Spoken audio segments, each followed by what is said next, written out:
9 นาฬิกาตรงพอดีแล้วได้เวลาแล้วไปออกกำลังกา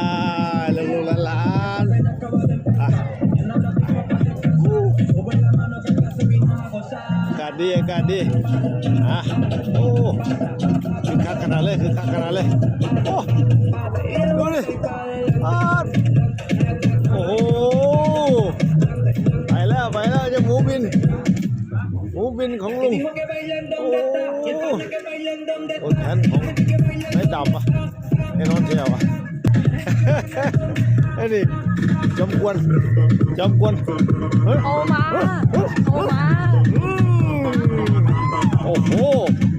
นักวิ่งไปมาเลยอ